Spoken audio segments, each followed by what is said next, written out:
김치로도 드시고 전으로도 드시고 무침으로도 드시는 부추, 여러분 좋아하시죠? 근데 부추가 왜 봄의 보약이라고 불리는지 아시나요? 봄의 부추는 인삼, 녹용과도 바꾸지 않는다는 말까지 있거든요.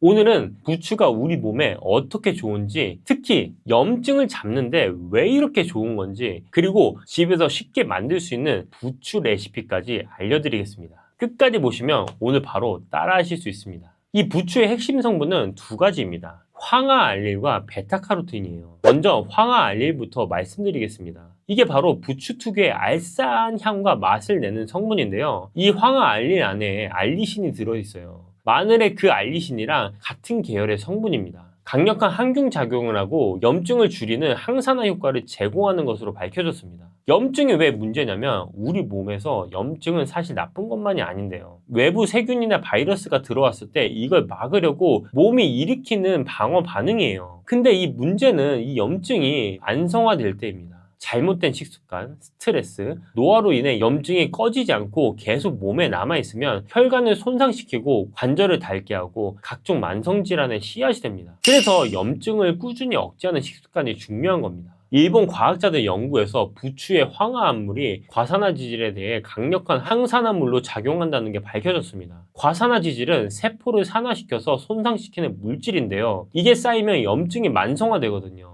부추의 황화알릴이 이 과산화지질을 억제해준다는 겁니다. 자, 두 번째는 베타카로틴입니다. 부추의 베타카로틴 함량이 얼마나 많냐면요. 배추에 무려 80배나 있습니다. 애호박의 19배고요. 이 베타카로틴이 몸속 활성산소를 억제하고 세포 손상을 막아줍니다. 활성산소는 우리 몸의 찌꺼기 산소인데 이게 세포를 공격하고 손상시켜서 염증을 만들고 노화를 앞당긴다는 거예요. 베타카로틴이 이 활성산소를 잡아주는 겁니다. 거기다 부추에는 비타민 C와 비타민 E도 풍부합니다. 비타민 C와 E는 면역 강화와 염증 억제에 좋은 성분이에요. 이 세 가지가 동시에 작용하니까 부추가 염증 잡는데 이렇게 효과적인 겁니다. 그리고 부추의 황화알릴은 혈관에도 좋습니다. 콜레스테롤이 혈관에 오래 머물지 않고 밖으로 배출되도록 도와주거든요. 칼륨도 풍부해서 나트륨을 배출시켜서 혈압을 낮추는 역할도 해요. 동의보감에도 부추가 오장을 편안하게 하고 기혈을 소통시키는 채소라고 기록되어 있습니다. 수천 년 전부터 약으로 먹어온 식물입니다. 자, 그럼 부추를 어떻게 드시는 게 가장 좋을지 제가 말씀드리겠습니다. 생으로 드시는 분들도 있고 전으로 드시는 분들도 있는데요. 오늘은 제가 새로운 메뉴를 추천해 드리겠습니다.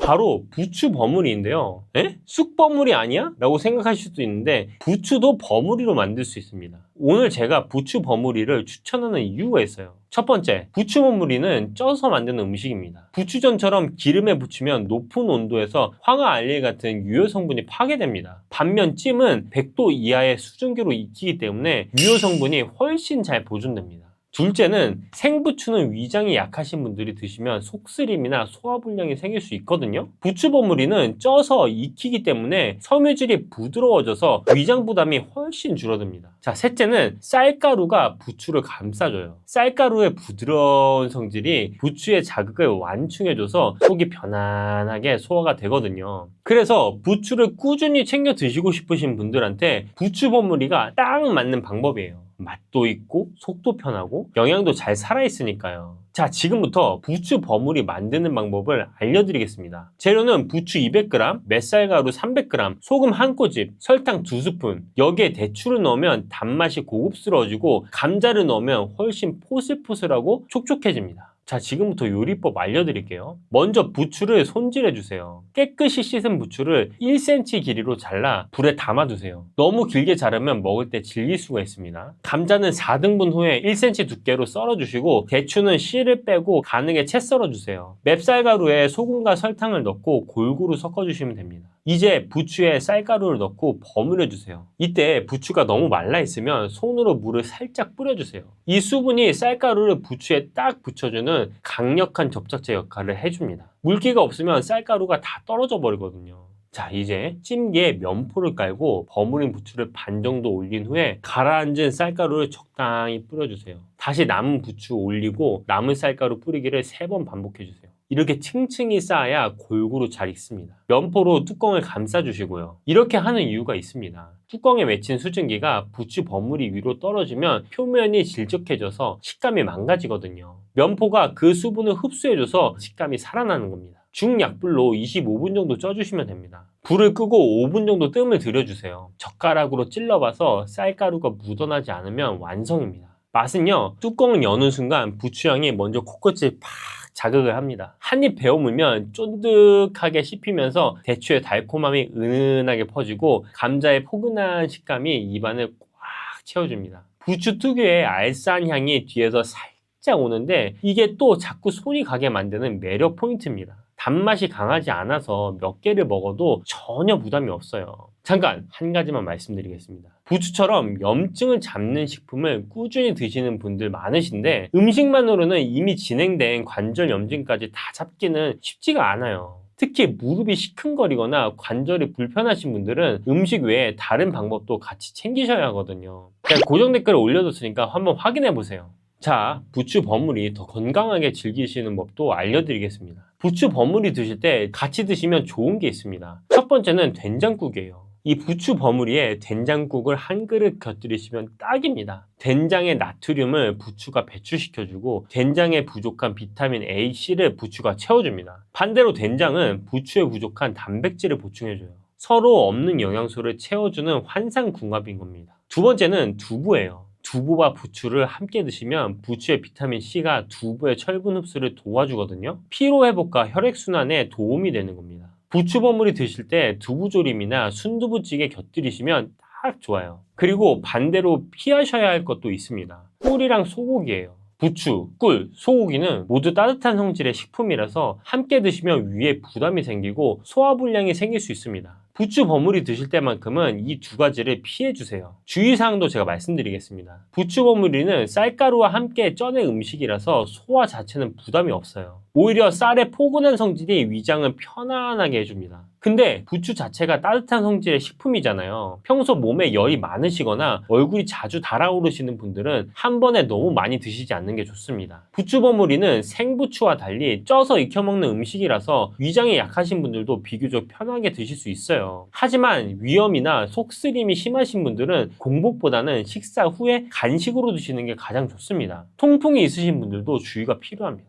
부추에 퓨린 성분이 있어서 과다 섭취하면 요산 수치가 올라갈 수 있어요. 하루 적정 섭취량은 한 줌 정도입니다. 매일 드시는 것보다는 주에 2에서 3회 정도 챙겨 드시는 게 더 건강에 좋은 방법입니다. 자, 지금까지 부추 효능 그리고 부추 버무리의 효능에 대해서 말씀드렸는데요. 이 부추 버무리 하나로도 염증도 잡고 맛도 챙길 수가 있습니다. 오늘 제가 알려드린 부추 버무리 한번 드셔보시고요. 건강하고 행복한 하루 보내시길 바랍니다. 감사합니다. 요즘 장이 좀 불편하진 않으세요? 아침마다 화장실에서 시간 보내는 분들 많으시죠? 나이가 들면 소화도 예전 같지 않고 뭘 먹어도 속이 더부룩하고 개운하지가 않습니다. 그런데요, 우리 어머니들이 옛날부터 입버릇처럼 하시던 말씀이 있잖아요. 아침에 사과 하나만 먹어라. 저도 어렸을 때는 그냥 잔소리인 줄 알았어요. 그런데 이게 정말 과학적으로 증명된 이야기라는 걸 나이 들어서야 알게 됐습니다. 서양에는 이런 속담이 있습니다. 하루에 사과 한 개면 의사 얼굴이 파래진다. 영어로는 An apple a day keep the doctor away 라고 하죠. 그냥 옛날 사람들이 지어낸 말일까요? 아닙니다. 미국 플로리다 주립대학교 연구팀의 결과에 따르면 매일 사과를 꾸준히 섭취한 여성은 그렇지 않은 여성보다 심장마비나 뇌졸중 위험이 무려 37%나 낮았다고 합니다. 그러니까 의사가 정말로 싫어할 만한 과일인 거죠. 오늘은 이 평범해 보이는 사과가 어떻게 우리 몸을 지켜주는지 그 비밀을 하나하나 풀어드리려고 합니다. 사과 좋다는 건 다들 아시잖아요. 그런데 어떻게 먹어야 제대로 효과를 보는지, 또 어떤 음식이랑 같이 먹으면 보약이 되고 어떤 음식이랑 먹으면 오히려 탈이 나는지 이건 잘 모르시는 분들이 많습니다. 오늘 저와 함께 알아볼 내용은요, 사과가 우리 몸에 주는 놀라운 효능들, 특히 시니어분들께 꼭 필요한 효능부터 시작해서 사과랑 같이 먹으면 효과가 배가 되는 황금 조합도 알려드릴 겁니다. 그리고 여기서 중요한 건데요, 무심코 같이 드셨다가 오히려 속을 망칠 수도 있는 조합도 있어요. 이 부분 꼭 알고 계셔야 합니다. 위장이 약하신 분들, 또 당뇨가 있으신 분들은 사과를 어떻게 드셔야 하는지 안전하고 맛있게 즐기는 방법까지 순서대로 짚어드릴게요.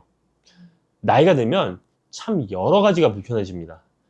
예전엔 뭘 먹어도 거뜬했는데 요즘은 조금만 과식해도 속이 더부룩하고 변비도 잦아지고요. 아침마다 화장실에서 한참을 앉아있다 나오시는 분들도 계시죠.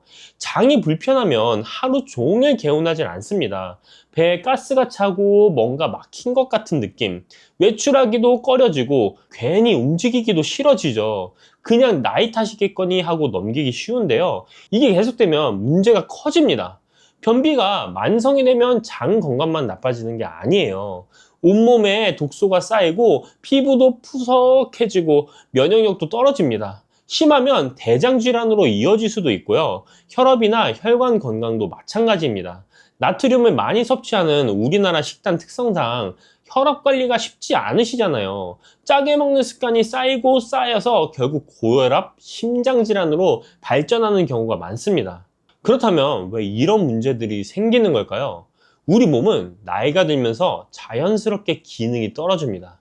장 운동도 느려지고 소화 효소 분비도 줄어들어요. 젊을 때처럼 뭘 먹어도 쭉쭉 내려가던 그 시절이 아닌 거죠.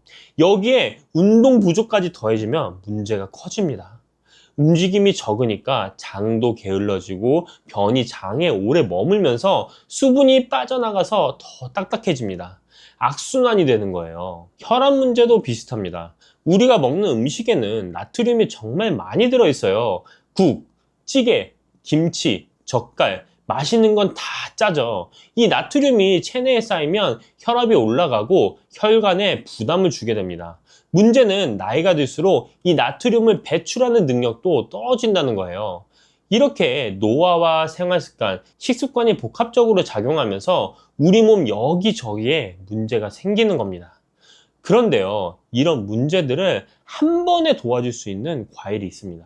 바로 사과예요. 사과에는 펙틴이라는 식이섬유와 칼륨, 그리고 폴리페놀 같은 항산화 물질이 풍부하거든요. 사과가 왜 몸에 좋은지 하나씩 자세히 말씀드릴게요. 첫 번째는 장 건강입니다. 사과에는 펙틴이라는 수용성 식이섬유가 풍부해요. 이 펙틴은 장을 약산성으로 유지해주면서 나쁜 균의 증식을 막아줍니다. 장내 유익균은 늘리고 유해균은 억제하는 거죠. 변비로 고생하시는 분들께 사과가 좋은 이유가 바로 여기 있습니다. 장 운동을 규칙적으로 만들어주고 변을 부드럽게 해서 배변을 수월하게 도와줘요. 그런데 여기서 중요한 게 있어요. 이 펙틴은 사과 껍질 바로 아래 가장 많이 들어있습니다. 그래서 사과는 깨끗이 씻어서 껍질째 드시는 게 좋아요. 두 번째, 혈압 관리입니다.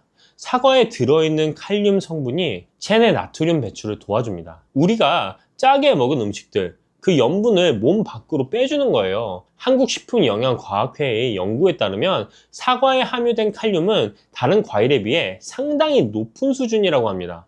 혈압이 걱정되시는 분들께 사과가 좋은 이유죠. 세 번째, 심혈관 건강입니다. 앞서 말씀드린 플로리다 주립대학교 연구팀의 결과 기억나시죠? 매일 말린 사과 약 75g, 사과 3개 정도 분량을 꾸준히 드신 여성들이 심장마비나 뇌졸중 위험을 37%나 낮춰뒀다는 그 연구요. 사과 속 폴리페놀과 펙틴이 나쁜 콜레스테롤을 낮추고 혈관을 깨끗하게 유지해주기 때문입니다. 네 번째는 당뇨 예방입니다. 사과가 달아서 당뇨에 안 좋을 것 같다고 생각하잖아요. 그렇지 않습니다. 여러 연구에 따르면 사과에 들어있는 폴리페놀 덕분에 제2형 당뇨병 위험이 18%나 감소했다고 해요. 일주일에 한 번만 사과를 드셔도 위험이 3% 줄어든다는 연구 결과도 있습니다. 사과는 달콤하지만 칼로리가 낮아요. 100g당 56칼로리밖에 안 됩니다. 당뇨 환자분들께도 부담이 적은 과일인 거죠. 다섯 번째, 암 예방 효과입니다. 사과의 붉은 껍질에는 안토시아닌이라는 항산화 물질이 들어있어요. 이 성분이 활성산소로부터 세포를 보호하고 종양의 확산을 억제하는 효과가 있습니다. 특히 대장암 예방에 좋다고 알려져 있는데요. 사과의 펙틴이 대장암을 예방하는 유익한 지방산을 증가시키기 때문입니다. 여섯 번째로 폐 건강입니다. 담배 피우시는 분들, 또 미세먼지 많은 요즘 공기가 걱정되시는 분들께 좋은 소식이에요. 영국의 킹스 대학과 사우스햄튼 대학교 연구 자료에 따르면 일주일에 사과를 2개 정도 드신 분들이 천식 발생 위험을 22에서 23%나 낮출 수 있다고 합니다. 사과에 들어있는 케르세틴 성분이 폐 기능을 강화시켜주기 때문이에요. 7번째, 치매 예방입니다. 사과를 씹어 먹으면 안면 근육 운동이 많아지면서 뇌로 가는 혈류량이 증가해요. 게다가 사과 속 케르세틴이 산화 스트레스로부터 뇌를 보호해줍니다. 서양에서 사과를 자연의 칫솔이라고 부르는 것도 이런 이유 때문이에요. 잘 씹어 먹으면 타액 분비도 늘어나고 구강 건강에도 좋고 뇌 건강에도 좋은 거죠. 이렇게 좋은 효과를 제대로 보려면 사과를 어떻게 드시느냐가 중요합니다. 먼저 드시는 시간이 중요해요. 장 운동이 가장 활발한 아침 식전에 사과를 드시면 효과가 좋습니다. 빈속에 사과 반쪽 정도 드시면 하루 장 활동이 훨씬 편안해지실 거예요. 적정량은 하루에 사과 1~2개, 약 200에서 400g 정도입니다. 많이 드신다고 무조건 좋은 게 아니에요. 적당히가 중요합니다. 그리고 껍질째 드시는 게 좋다고 말씀드렸죠? 농약이 걱정되시면 흐르는 물에 깨끗이 씻어주시고요. 베이킹소다를 푼 물에 담갔다가 헹궈주시면 더 안심이 됩니다. 자, 이제 사과랑 같이 먹으면 효과가 배가 되는 황금 조합을 알려드릴게요. 첫 번째는 사과와 견과류입니다. 사과의 부족한 단백질과 건강한 지방을 견과류가 채워줘요. 사과의 비타민 C와 견과류의 비타민 E가 함께 작용해서 항산화 효과도 더 강해집니다. 간식으로 사과 깍둑썰기에서 호두나 아몬드랑 같이 드셔보세요. 두 번째, 사과와 꿀입니다. 사과를 쪄서 꿀을 뿌려 드시면 위장도 편해지고 장내 유익균도 늘어납니다. 몸속에 쌓인 독소를 제거하는 데도 도움이 돼요. 특히 위장이 약하신 분들께 추천드립니다. 세 번째, 사과와 요거트입니다. 사과의 식이섬유와 요거트의 프로바이오틱스가 만나면 장 건강에 시너지 효과가 납니다. 아침에 플레인 요거트에 사과 갈아 넣어서 드시면 소화도 잘 되고 든든해요. 네 번째, 의외의 조합인데요. 사과와 돼지고기입니다. 돼지고기? 돼지고기 드실 때 사과를 곁들이시면 정말 좋습니다. 돼지고기는 새우젓이나 소금과 함께 드시거나 염분 섭취가 많아지기 쉬운데 사과의 칼륨이 이 염분 배출을 도와줍니다. 돼지고기의 찬 성질을 사과의 따뜻한 성질이 보완해주기도 하고요. 다섯 번째, 사과와 당근입니다. 사과 당근 주스 많이 드시죠? 사과의 달콤 새콤한 맛이 당근 특유의 향을 잡아주고 비타민 A, C, 칼륨, 식이섬유를 한 번에 섭취할 수 있어서 디톡스 효과가 탁월합니다. 여섯 번째, 사과와 녹차입니다. 녹차에 카테킨이 지방 연소를 덮고 사과의 비타민 C가 녹차의 항산화 효과를 강화해줘요. 다이어트 하시는 분들께 좋은 조합입니다. 위장이 약하신 분들을 위한 조리법도 알려드릴게요. 사과를 삶거나 쪄서 드시면 소화 부담이 훨씬 줄어듭니다. 찐 사과는 옛날부터 있어 왔던 건강식이에요. 열을 가하면 팩틴이 부드러워지면서 소화가 더 잘 됩니다. 사과 스프도 좋아요. 사과와 양파를 볶아서 갈고 우유와 치즈를 넣어 끓이면 부드럽고 고소한 스프가 됩니다. 속이 편안하면서도 영양가가 높아요. 치아가 불편하신 분들은 사과를 갈아서 주스로 드시거나 사과 콩포트처럼 설탕과 레몬즙을 넣고 졸여서 부드럽게 드시는 방법도 있습니다. 방법을 아는 것도 중요하지만 조심해야 될 부분도 함께 알아두셔야 됩니다. 사과가 아무리 좋아도 피해야 할 조합들이 있어요. 이 부분이 정말 중요합니다. 첫 번째, 사과와 우유입니다. 사과의 산 성분이 우유 속 단백질과 반응하면 위장에서 고형화되면서 소화가 잘 안 될 수 있어요. 속이 예민하신 분들은 특히 주의하셔야 합니다. 다만 요거트나 일부 치즈는 발효 과정을 거쳤기 때문에 괜찮아요. 앞서 요거트와의 조합을 추천드린 이유도 이겁니다. 두 번째, 사과와 튀김류입니다. 기름기 많은 튀김과 사과를 같이 드시면 소화가 급격히 떨어지고 복부 팽만감이 올 수 있어요. 튀김 드실 때는 사과를 피해 주세요. 세 번째, 사과와 해산물입니다. 산성인 사과와 해산물을 함께 드시면 소화가 잘 안 되는 경우가 있어요. 해산물 드신 직후에는 사과를 피하시는 게 좋습니다. 네 번째, 사과와 카페인입니다. 커피나 카페인 음료와 함께 사과를 드시면 위산 역류가 심해질 수 있어요. 속쓰림이 있으신 분들은 특히 조심하셔야 합니다. 다섯 번째, 밤에 먹는 사과입니다. 아침에 먹는 사과는 금, 밤에 먹는 사과는 독이라는 말 들어보셨죠? 저녁에 사과를 드시면 식이섬유가 장을 자극해서 유액 분비를 촉진하고 속쓰림이나 복통을 유발할 수 있어요. 사과는 되도록 아침이나 낮에 드시는 게 좋습니다. 그리고 약 드시는 분들 주목해 주세요. 캐나다 온타리오 대학교 연구팀에 따르면 사과 주스와 일부 알레르기 약, 항생제, 혈압약을 함께 먹으면 약효가 떨어질 수 있다고 합니다. 약 드실 때는 사과 주스 대신 물로 드시고요. 약 복용 전후 한두 시간은 사과 섭취를 피해 주세요. 당뇨가 있으신 분들은 혈당 수치를 확인하시면서 적정량만 드시고요. 신장 질환이 있으신 분들은 칼륨 섭취량을 조절해 가야 하니까 전문의와 상담 후 드시는 게 좋습니다. 마지막으로 사과씨는 절대 드시면 안 됩니다. 사과씨에는 시안화물이라는 독성 물질이 들어있어요. 한두 개 실수로 삼키는 건 괜찮지만 의도적으로 많이 드시면 위험합니다. 사과 드실 때 씨는 꼭 제거해 주세요. 자, 오늘 사과에 대해서 많은 이야기를 나눴습니다. 정리해 드릴게요. 사과는 정말 의사가 싫어할 만한 과일입니다. 펙틴으로 장 건강을 챙기고 칼륨으로 혈압을 관리하고 폴리페놀로 심혈관 암까지 예방해 주니까요. 특히 우리 어르신분들께 필요한 효능이 가득 들어있어요. 드실 때는 아침 식전에 껍질째 깨끗이 씻어 드시고요. 하루에 한두 개 정도가 적당합니다. 견과류, 꿀, 요거트랑 같이 드시면 효과가 배가 되고요. 돼지고기 드실 때 곁들이시면 염분 배출에 도움이 됩니다. 다만 우유, 튀김, 해산물, 카페인과는 같이 드시지 마시고요. 밤에는 피해 주세요. 약 드실 때도 주의하시고요. 위장이 약하신 분들은 찐 사과나 사과 스프로 드시면 소화 부담 없이 영양을 챙기실 수 있습니다. 과유불급이라고 했습니다. 아무리 좋은 것도 지나치면 해가 돼요. 적정량을 지키면서 꾸준히 드시는 게 가장 좋은 방법입니다. 우리 어머니들이 괜히 사과 먹어라 하신 게 아니었어요. 지혜가 과학으로 증명된 거죠. 오늘부터 아침에 사과 하나 습관으로 만들어 보시는 건 어떨까요? 지금 이 순간에도 여러분의 신장은 조용히 공격받고 있습니다. 아프지도 않고 신호도 없어요. 그냥 묵묵히 일을 하면서 서서히 망가지고 있는 거죠. 신장이라는 기관은요, 절반이 손상될 때까지 아무런 증상도 나타나지 않아요. 그냥 아무렇지 않은 거예요. 그래서 더 무서운 겁니다. 오늘은 그 공격의 주범이 되는 음식들을 10위부터 시작해서 1위까지 차례대로 낱낱이 알려드리려고 합니다.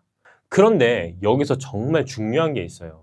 지금 제가 말씀드린 음식들 중에서 어르신들이 매일 드시는 것들이 분명히 포함되어 있거든요. 설마 이게? 라고 생각하실 수도 있어요. 하지만 끝까지 보시고 나면 오늘 저녁 밥상이 다르게 보이실 겁니다. 그럼 10위부터 시작해 보겠습니다. 10위는 튀김류, 패스트푸드, 마가린 이런 고지방 식품들입니다. 이건 뭐 당연한 거 아닌가요? 하실 수도 있어요. 그런데 이게 신장을 망치는 방식이 생각하시는 것과 좀 달라요. 고지방 식품이 신장을 직접 공격하는 건 아닙니다. 대신 아주 교활한 방식으로 신장을 망가뜨려요. 경로를 보시면 이렇습니다. 튀김이나 패스트푸드를 자주 드시면 살이 찌죠. 살이 찌면 혈압이 올라갑니다. 혈압이 올라가면 신장 안에 미세혈관이 손상되기 시작해요. 이게 반복되면 결국 신장이 망가지는 거예요. 직접 공격은 아니지만 결과는 똑같습니다. 여기서 한 가지 더 알아두셔야 할 게 있어요. 신장암의 20% 정도가 비만과 직접적인 관련이 있다는 연구 결과가 있거든요. 비만이 단순히 혈압만 올리는 게 아니라 암까지 연결된다는 겁니다. 그리고 패스트푸드는 지방만 문제가 아니에요. 치킨 한 마리, 햄버거 세트 한 끼를 보시면 고지방에 고나트륨, 거기다 인산 첨가물까지 동시에 들어있어요. 신장 입장에서는 세 방향에서 동시에 공격을 받는 셈이죠. 이게 10위지만 결코 가볍게 보시면 안 되는 이유가 바로 여기에 있습니다. 자, 9위는 멸치, 마른 오징어,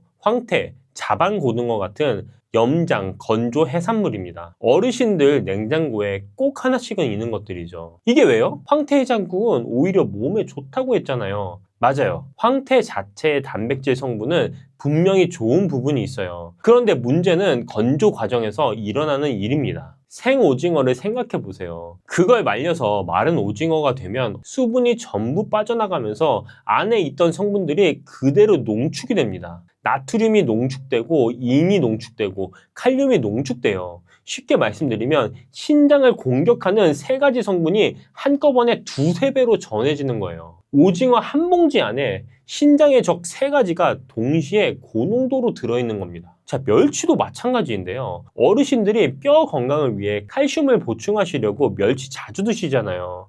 칼슘은 맞아요. 멸치에 칼슘이 많습니다. 그와 동시에 인과 나트륨도 같이 고농도로 따라 들어오거든요. 신장 기능이 조금이라도 떨어진 분들은 이게 생각보다 큰 부담이 될 수 있습니다. 간식으로 드시는 마른 오징어 한 봉지, 국물 내려고 넣는 멸치 한 줌, 아침에 드시는 자반 고등어 한 토막, 하나하나는 별거 아닌 것 같아도 신장 입장에서는 매일 같은 자리를 3번씩 얻어맞는 거나 다름이 없습니다. 그렇다고 해서 완전히 끊으실 필요는 없어요. 다만 멸치는 물에 한번 헹궈서 국물을 내시고 마른 오징어는 자주 드시는 습관만 줄여도 충분히 달라질 수 있습니다.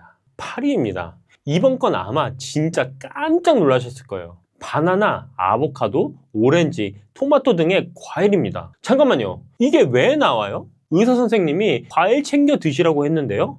맞아요. 건강한 분들한테는 이 과일들이 정말 좋은 음식이에요. 문제는 신장 기능이 떨어지기 시작한 분들한테는 이야기가 완전히 달라진다는 겁니다. 이 과일들의 공통점이 뭔지 아세요? 칼륨이 아주 풍부하다는 거예요. 칼륨은 원래 우리 몸에 꼭 필요한 성분이에요. 심장 박동을 조절하고 근육이 제대로 움직이게 해주는 중요한 미네랄이죠. 건강한 신장은 혈액 속에 칼륨이 너무 많아지면 알아서 걸러내서 소변으로 내보내거든요. 근데 신장 기능이 떨어지면 칼륨을 제대로 걸러내지 못합니다. 혈액 속에 칼륨이 계속 쌓이기 시작하는 거죠. 그러면 어떻게 되냐면요. 처음에는 피로감이 오고 근육에 힘이 빠지는 느낌이 들어요. 그러다 심해지면 부정맥이 옵니다. 심장 박동이 불규칙해지는 거예요. 더 심각해지면 심장 마비까지 이어질 수 있어요. 건강을 위해 매일 챙겨 드시면 과일이 신장 상태에 따라서는 독이 될 수 있다는 거 꼭 기억해 주세요. 그렇다면 어떻게 하면 될까요? 과일을 아예 끊으실 필요는 없습니다. 칼륨 함량이 상대적으로 낮은 사과나 배로 바꿔보세요. 바나나 1개 대신 사과 반 개, 이것만으로도 신장에 가는 부담이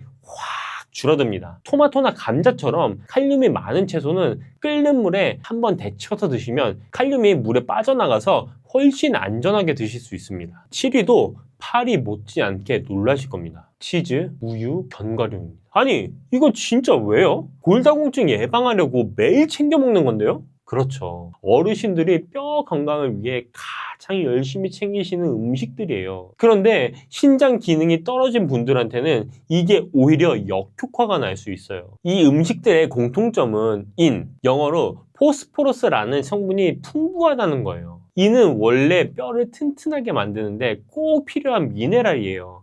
건강한 신장은 혈액 속 인이 너무 많아지면 걸러서 내보내는데 신장 기능이 떨어지면 이걸 제대로 못해요. 인이 혈액 속에 쌓이기 시작하는 거죠. 그러면 어떻게 되냐면요. 피부가 심하게 가렵기 시작해요. 뼈가 약해지고 심혈관 질환 위험도 올라갑니다. 뼈를 지키려고 먹는 음식이 오히려 뼈를 망가뜨리는 아이러니한 상황이 생기는 거예요. 그렇다면 어떻게 하면 될까요? 치즈나 우유를 완전히 끊으실 필요는 없습니다. 대신 절반은 두부로 바꿔보세요. 두부는 동양의 치즈라고 불릴 만큼 칼슘은 유제품 못지않게 풍부하면서 신장에 부담을 주는 인 함량은 훨씬 낮거든요. 우유 한 잔을 두부 한 모로 바꾸는 것, 그것만으로도 신장이 한결 편해집니다. 견과류도 마찬가지예요. 인 함량이 낮은 마카다미아나 잣으로 바꿔보시면 영양은 챙기면서 신장 부담은 줄이실 수 있어요. 자, 유기는 요즘 어르신들 사이에서 정말 많이 찾으시는 것 중에 하나예요. 바로 단백질 보충제 프로틴 쉐이크입니다.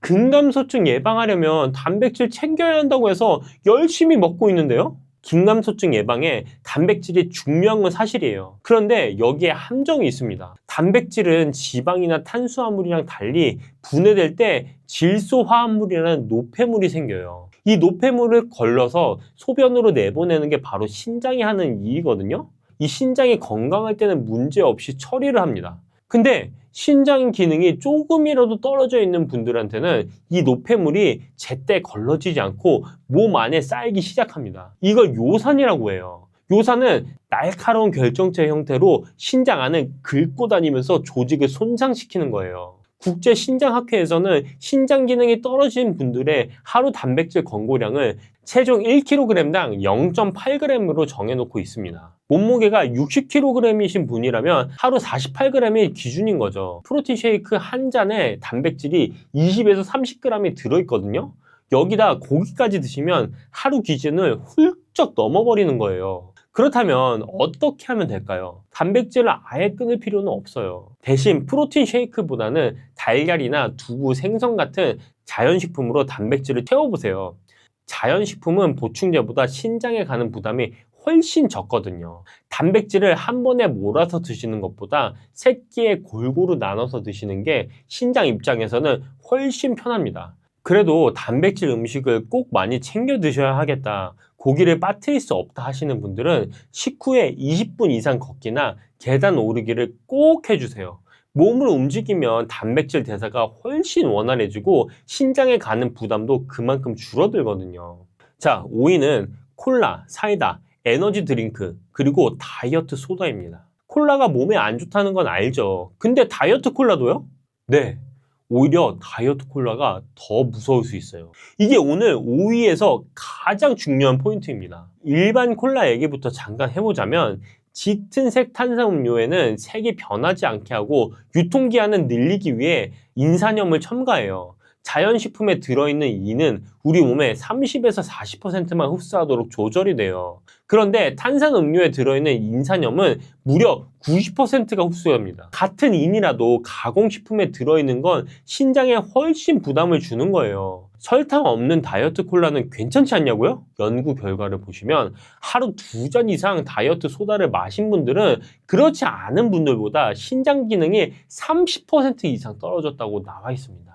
설탕 대신 들어간 인공 감미료가 인슐린 반응을 건드리고 결국 당뇨로 이어지는 경로를 만들거든요. 건강을 위해 마시는 제로 음료가 신장을 망치는 아이러니한 상황인 거죠. 그렇다면 어떻게 하면 될까요? 이 탄산음료가 당기실 때는 탄산수에 레몬 한 조각을 넣어 드셔보세요. 레몬에 들어있는 구연산이 신장 결석을 예방하는 데도 도움이 되거든요. 시원한 음료가 생각나실 때 보리차나 옥수수 수염차로 바꿔보시는 것도 좋습니다. 신장에 부담은 없으면서 갈증은 충분히 해소가 됩니다. 4위입니다. 설탕이에요. 설탕이 몸에 안 좋다는 건 다 알잖아요. 맞아요. 다들 아세요. 근데 설탕이 신장을 망치는 방식은 대부분 모르세요. 그리고 이게 알고 나면 정말 무서워요. 설탕이 들어오면 간이 이걸 처리해야 되거든요. 특히 과당, 그러니까 설탕 안에 들어있는 단맛 성분이 문제예요. 간이 과당을 처리하는 과정에서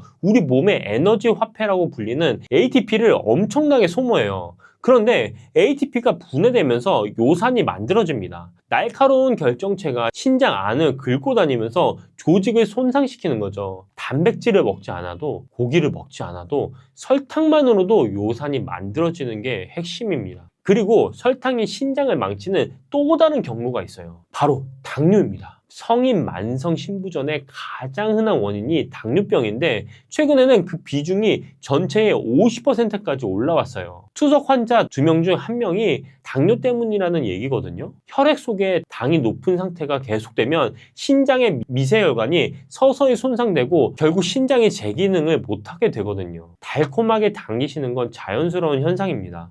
그렇다면 어떻게 하면 좋을까요? 사실 한국 음식에서 설탕을 완전히 빼기란 쉽지 않습니다. 안 들어간 음식을 찾기가 더 어려울 정도니까요. 그래서 완전히 끊으려 하시기보다는 대체하는 방법을 찾으시는 게 훨씬 현실적이에요. 요리하실 때 설탕 대신 사과즙 내서 넣어보시는 것. 단맛은 충분히 살아있으면서 신장에 가는 부담은 훨씬 줄어들거든요. 또 설탕으로 맛을 내던 자리에서 소금을 살짝 써보시는 것도 방법이에요. 소금이 재료 본연의 맛을 더 풍부하게 끌어올려줘서 설탕 없어도 음식에 훨씬 깊은 맛이 납니다. 자, 3위입니다. 어떻게 보면 당연한 걸 수도 있는데요. 알코올이에요. 술은 당연히 몸에 안 좋은 거 아닌가요? 맞아요. 다들 아세요. 그런데 술이 신장을 망치는 방식이 생각하시는 것보다 훨씬 더 직접적이고 무서워요. 알코올이 들어오면 제일 먼저 탈수가 시작됩니다. 술을 마시면 소변이 자꾸 마려워지잖아요. 몸 안에 수분이 빠져나가는 거예요. 신장은 혈액을 걸러내는 기관인데 걸러낼 수분이 부족해지면 그만큼 더 무리해서 일을 해야 합니다. 거기다 알코올이 분해될 때 젖산이라는 물질이 만들어지는데 이 젖산이 신장에서 요산이 빠져나가는 길을 막아버려요. 요산이 소변으로 배출되지 못하고 몸 안에 쌓이기 시작하는 거예요. 탈수까지 겹치면 혈액이 더 진해지면서 요산 농도가 더 높아지고요. 특히 맥주는 효모에서 나오는 퓨린이라는 성분이 직접 요산으로 바뀌기 때문에 더 위험합니다. 맥주 드시는 분들 중에 통풍으로 고생하시는 분들이 많은 이유가 바로 여기에 있습니다. 자, 그런데 여기서 정말 충격적인 이야기를 하나 드려야 할 것 같아요. 술을 마시고 한쪽으로 뻗어서 주무신 적 있으신가요? 피곤해서 이렇게 잠든 것 같지만 그 순간 신장이 위험에 처할 수 있습니다. 한쪽으로 오래 누워있으면 눌린 쪽 근육에 피가 통하지 않습니다. 그러면 근육이 파괴되면서 독소가 한꺼번에 혈액으로 쏟아져 나오는데 이걸 황문근 융해증이라고 해요. 이 독소를 신장이 한꺼번에 다 걸러내야 하는 거예요. 이게 급성 신부전으로 이어질 수도 있고 급성 신부전은 사망률이 20%에 달합니다.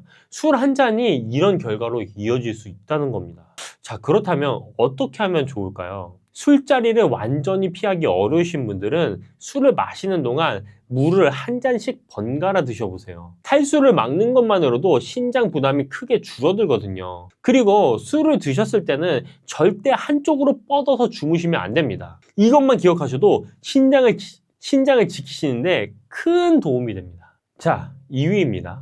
햄, 베이컨, 소세지, 어묵, 육포. 우리 밥상에 정말 자주 보이는 것들이죠. 이게 2위나 돼요? 네, 2위입니다. 이유를 들으시면 고개가 끄덕여지실 거예요. 가공육이 무서운 이유는 딱 3가지가 한꺼번에 들어왔기 때문이에요. 나트륨, 인산염 첨가물, 그리고 질산염이에요. 하나씩 설명해 드리겠습니다. 먼저 나트륨인데요. 스팸 한 캔에 나트륨이 무려 4000mg이 넘게 들어있어요. 하루 권고량이 2000mg인데요. 스팸 한 캔만으로 그 2배를 넘겨버리는 거예요. 그 다음은 인산염 첨가물인데요. 가공육에는 맛과 식감을 살리고 유통기한을 늘리기 위해 인산염을 인위적으로 넣거든요. 이 인공 인산염은 자연식품에 들어있는 인보다 흡수율이 2배 이상 높아져요. 90%라고 말씀드렸죠. 신장에 가는 부담이 그만큼 크다는 겁니다. 마지막으로 질산염이에요. 가공육의 색을 이쁘게 유지하기 위해 넣는 건데 이게 신장 조직에 염증을 일으키고 흉터를 만듭니다. 스팸, 어묵, 소세지, 반찬으로 술안주로, 간식으로 자주 드시잖아요. 한 번에 조금씩이라도 매일 드시면 신장 입장에서는 세 방향에서 매일 공격받는 거나 다름이 없습니다. 그렇다면 어떻게 하면 될까요? 가공육 대신 두부조림이나 생선구이로 바꿔보시는 것도 좋습니다. 단백질은 충분히 채우면서 신장에 가는 부담은 훨씬 줄어들어요. 어묵 대신 직접 만든 생선전도 좋은 대안입니다. 완전히 끊기 어려우신 분들은 드시기 전에 끓는 물에 1~2번 데쳐서 드셔도 좋습니다. 나트륨과 첨가물이 상당 부분 빠져나와서 신장 부담은 확실히 줄이실 수 있습니다. 자, 대망의 1위인데요. 1위가 뭘까요? 한번 맞춰보시겠어요? 바로 발효 영양식품들이에요. 된장, 간장, 고추장, 젓갈, 장아찌, 자반생선, 우리 밥상에서 절대 빠질 수 없는 것들이죠. 아니, 된장이 왜요? 된장은 몸에 좋다고 했잖아요. 맞는 말씀이에요. 된장 자체의 발효 성분은 분명히 이로운 부분이 있어요. 근데 문제는 그 안에 들어있는 나트륨이에요. 2023년 기준으로 우리나라 사람들이 하루에 섭취하는 나트륨 평균량이 얼마인지 아시나요? 3,136mg입니다. 세계보건기구 WHO에서 하루 권고량으로 정해놓은 게 2,000mg인데 그것의 무려 1.6배를 매일 먹고 있는 거예요. 그럼 이 나트륨이 신장을 어떻게 망치는지 설명해 드리겠습니다. 나트륨이 과도하게 들어오면 우리 몸은 갈증을 느끼고 물을 더 마시게 돼요. 체내에 소금과 물이 동시에 늘어나는 거죠. 자연스럽게 혈압이 올라가고요. 그리고 높아진 혈압이 신장 안에 있는 아주 가느다란 미세혈관에 직접적으로 압력을 가합니다. 이게 수십 년 반복되면 신장이 서서히 굳어가고 기능을 잃어가는 거예요. 더 무서운 건 이게 얼마나 빠르게 쌓이느냐예요. 젓갈 한 스푼, 된장찌개 한 그릇이면 하루 나트륨 권고량의 절반이 넘어버려요. 거기다 김치에, 국에, 반찬에 한 끼만 드셔도 이미 하루 기준량을 훌쩍 넘는 경우가 대부분입니다. 그렇다면 어떻게 하면 될까요? 된장찌개를 아예 끊으실 필요는 없습니다. 국물을 절반만 남기시는 것부터 시작해 보세요. 간장이나 소금으로 간을 하실 때는 넣기 전에 먼저 한번 맛을 보시는 습관만 들이셔도 나트륨 섭취량이 눈에 띄게 줄어들거든요. 그리고 국이나 찌개를 끓이실 때 다시마 멸치 육수 대신에 무나 양파 육수를 써보세요. 나트륨 없이도 깊은 맛은 충분히 나면서 신장 부담은 확 줄어듭니다. 자, 오늘 10위부터 1위까지 신장을 망치는 음식들 쭉 살펴봤는데 어떠신가요? 설마 이게? 라고 생각하셨던 음식들이 몇 가지 있으시죠? 제가 여기서 퀴즈 하나 드리겠습니다. 신장을 망치는 음식 7위는 뭐였을까요? 상단에 있는 퀴즈를 한번 맞춰보세요.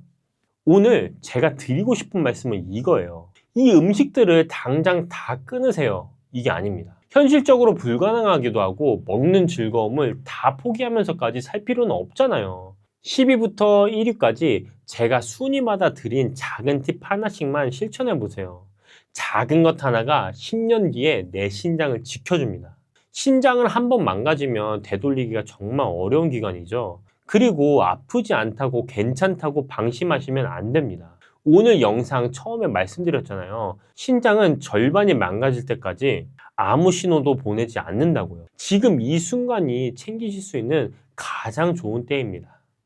매일 드시는 생선들이 사실 신장을 조용히 망가뜨리고 있습니다. 건강에 좋다고 챙겨 드시는 그 생선 정말 몸에 이롭기만 할까요? 생선이라고 다 같은 생선이 아닙니다. 어떤 생선은 어떤 방식으로 먹느냐에 따라 신장을 지킬 수도 있고 반대로 신장에 서서히 부담을 쌓을 수도 있거든요. 오늘은 우리가 아무 생각 없이 먹어온 생선들 중에 신장에 독이 되는 것을 정확히 짚어드리고 반대로 신장을 지키는 생선은 무엇인지까지 제대로 알려드리겠습니다. 끝까지 보시면 오늘 저녁 밥상부터 바로 바꾸실 수 있을 거예요. 생선이 신장에 문제가 되는 건 생선 자체가 나쁜 게 아닙니다. 핵심은 두 가지예요. 나트륨과 퓨린. 나트륨은 혈압을 올리고 신장에 직접적인 부담을 줍니다. 신장은 우리 몸의 필터 역할을 하는 기관인데 나트륨이 많이 쌓이면 이 필터가 서서히 막히기 시작합니다. 퓨린은 조금 낯선 단어일 수 있는데요. 쉽게 말씀드리면 특정 음식을 먹었을 때 몸속에서 분해되면서 요산이라는 물질을 만들어냅니다. 서울시 보건연구원에서도 퓨린이 많은 음식을 과하게 섭취하면 요산이 신장에 쌓여 신장 기능에 영향을 줄 수 있다고 밝히고 있을 만큼 신장 건강과 직결된 성분입니다. 특히 여성분들은 더 주의가 필요합니다. 50대 이후에 폐경이 되면서 에스트로겐이라는 여성 호르몬이 급격히 줄어드는데 이 호르몬이 바로 퓨린을 분해하고 요산을 몸 밖으로 내보내는데 중요한 역할을 합니다. 그래서 50대 이후 여성분들은 같은 음식을 드셔도 요산이 훨씬 빠르게 쌓이고 신장에 부담이 커지는 거예요.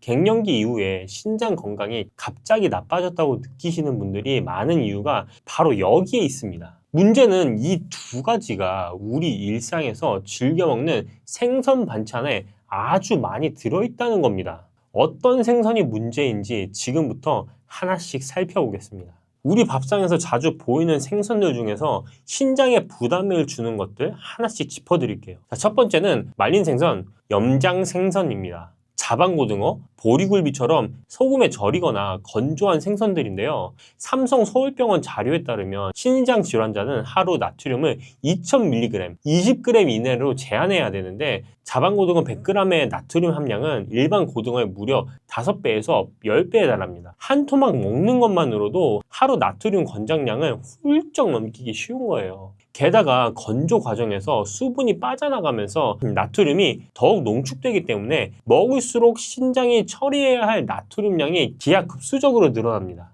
나트륨이 많으면 혈압이 오르고 높아진 혈압은 고스란히 신장의 부담으로 쌓이게 되죠. 짭조름한 맛이 밥도둑처럼 느껴지시겠지만 신장 입장에서는 꽤 버거운 음식입니다. 두 번째는 멸치와 건어물류입니다. 멸치 볶음은 칼슘이 풍부하다고 알려져 있어서 꾸준히 드시는 분들이 많으시죠. 그런데 영양 전문가들은 칼륨과 인이 많은 멸치, 마른 오징어 등 말린 식품은 신장 건강에 부담을 줄 수 있다고 입을 모았습니다. 건조 과정에서 수분이 빠져나가면서 나트륨, 칼륨, 인이 그대로 농축되기 때문인데요.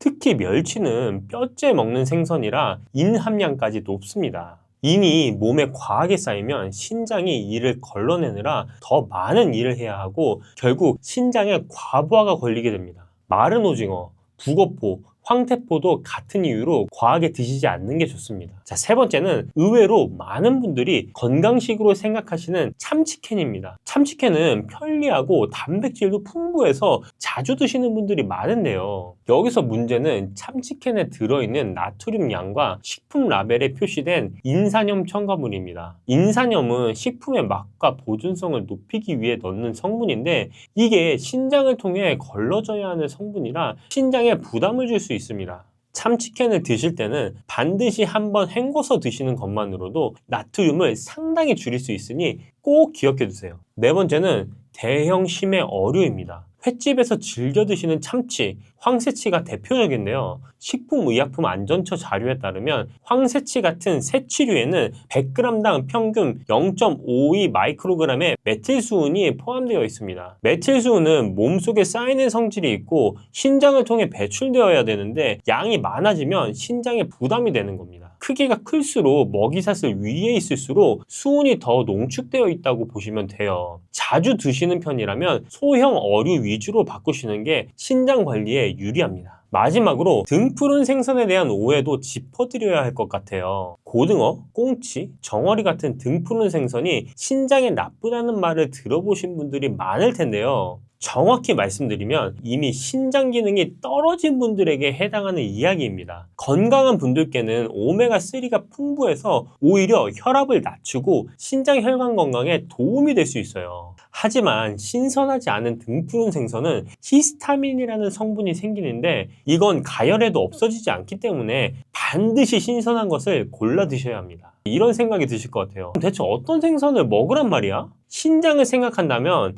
정답은 흰살 생선입니다.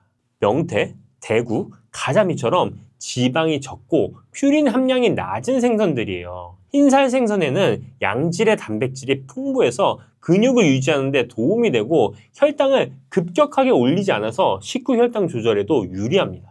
여기에 DHA 성분이 뇌세포를 구성하는 핵심 역할을 해서 기억력 관리에도 도움이 될 수 있고 오메가3 성분은 무릎이나 관절 주변의 염증 반응을 줄이는 데도 유리하게 작용합니다. 단백질은 충분히 챙기면서도 신장에 부담을 주는 성분이 훨씬 적어서 신장 건강을 생각하는 식단 구성에 이만한 식품이 없어요. 여기서 중요한 건 이 생선을 무엇과 함께 드시느냐입니다. 제가 첫 번째로 추천드리는 조합은 동태입니다. 동태는 퓨린 함량이 낮으면서도 단백질이 풍부하고 지방이 거의 없어서 신장이 처리해야 할 노폐물 부담이 적습니다. 여기에 잘 맞는 게 바로 두부인데요. 두부의 식물성 단백질이 동태의 동물성 단백질을 보완해줘서 한쪽에만 의존하지 않고 균형 있게 단백질을 섭취할 수 있습니다. 신장 부담 관리 측면에서 동태찌개에 두부 한 모 넣는 것 아주 간단하지만 꽤 고마운 조합이에요. 자, 두 번째는 가자미와 함께 먹으면 최고의 조합인데요. 가자미는 칼로리가 낮고 소화가 잘 되는 흰살 생선이잖아요. 위장이 약하신 분들도 부담 없이 드실 수 있어요. 여기에 잘 어울리는 게 바로 미역입니다. 미역에 들어있는 알긴산이라는 성분이 장에서 나트륨을 흡착해 몸 밖으로 내보내는데 도움이 되거든요. 생선 요리를 하다 보면 어쩔 수 없이 간을 하게 되는데 그 소금기를 미역이 잡아줄 수 있다는 거예요. 가자미 구이 옆에 미역국 한 그릇을 드시면 신장을 생각한다면 참 잘 어울리는 한상입니다. 자, 세 번째는 연어입니다. 연어는 등푸른 생선이지만 고등어나 꽁치보다 퓨린 함량이 낮고 오메가3가 풍부해서 혈압을 낮추고 신장 혈관 건강을 관리하는 데 도움이 될 수 있습니다. 미국 국립신장재단에서도 오메가3 지방이 혈중 중성지방을 줄이는데 유리하다고 밝힌 바가 있는데요. 여기에 브로콜리를 곁들이면 더 좋습니다. 브로콜리의 항산화 성분이 신장세포가 산화되는 것을 억제하는 데 유리하게 작용하거든요. 연어구이에 브로콜리 한 줌, 신장과 혈관을 동시에 챙기는 식단입니다. 앞서 말씀드렸던 조합들 중에서 오늘 저녁에 바로 만들어 드실 수 있는 레시피 하나를 소개해 드릴게요. 바로 동태 두부 맑은 찌개입니다. 먼저 냄비에 물 600ml를 붓고 무 100g을 다박다박 썰어주세요. 물을 먼저 넣고 끓이는 게 포인트인데 무에서 시원한 국물 맛이 우러나오거든요. 물이 끓어오르면 동태 한 토막 약 150g 정도를 넣고 중불에서 10분간 끓여줍니다. 동태가 어느 정도 익으면 두부 반모 약 150g을 큼직하게 썰어 넣어주세요. 너무 잘게 썰면 찌개를 끓이는 동안 부서지기 쉬우니까 한 입 크기보다 조금 크게 자르시는 게 좋습니다. 마늘 한 작은술, 대파 반대를 어슷하게 썰어 넣고 마지막으로 국간장 한 큰술로 간을 맞춥니다. 소금은 아주 조금만 한 꼬집 정도면 충분해요. 맛도 좋고 영양 만점인 맑은 동태국이 완성됩니다. 짜게 드시면 신장에 부담이 되니까 간은 최대한 싱겁게 맞추시는 게 핵심입니다. 퓨린이 낮은 동태가 신장 부담을 줄여주고 두부의 식물성 단백질이 그 빈자리를 채워줘서 몸에 필요한 단백질은 충분히 챙기면서도 신장이 편안한 한 끼가 됩니다. 이 동태는 원산지가 정말 중요한 생선인데요. 찬 바다에서 잡힌 동태는 수온이 낮은 환경에서 천천히 자라면서 미네랄이 풍부하게 쌓이고 살이 단단하고 잡내가 없습니다. 동해에서는 잡히는 양이 적기도 하고 너무 비싸서 손이 안 가더라고요. 여러 군데를 제가 먹어본 결과 그 중에서 최고로 비슷하고 맛도 영양으로 따졌을 때도 좋은 걸 찾았습니다. 제가 아까 뭐라 그랬죠? 차가운 바다에서 자란 생선이 미네랄이 풍부하고 살이 단단하다고 했잖아요. 러시아산이지만 가격 측면이나 성분 측면이나 아주 좋은 것 같아요. 광고는 아니고 제가 실제로 사 먹은 동태를 아래 링크로 걸어놨으니까 확인해보세요. 살이 차고 풍부함을 느끼실 거예요. 신장 건강 챙기시려는 분들이라면 한번 확인해보세요. 신사생선은 고기보다 소화가 잘 되는 단백질 식품이라서 식사 후에 속이 더부룩하거나 무겁던 느낌이 줄고 식사가 한결 편안해졌다고 하시는 분들이 많아요. 이런 변화들이 쌓이다 보면 자연스럽게 활력으로 이어집니다. 몸이 가벼워지고 피로가 줄면서 일상에서 움직임이 늘고 전보다 덜 지치는 느낌이 든다고 하시는 분들이 많아요. 거창한 변화가 아니라 일상에서 조금씩 몸이 달라지는 게 느껴지실 거예요. 생선은 하루 한 끼, 손바닥 크기 한 토막 정도가 적당합니다. 몇 끼 드실 필요는 없고 일주일에 3번에서 4번 정도 꾸준히 드시는 것만으로도 충분히 도움이 됩니다. 거기에 두부 한 모, 미역국 한 그릇, 브로콜리 한 줌을 곁들이는 것만으로도 신장을 지키는 식단이 완성됩니다.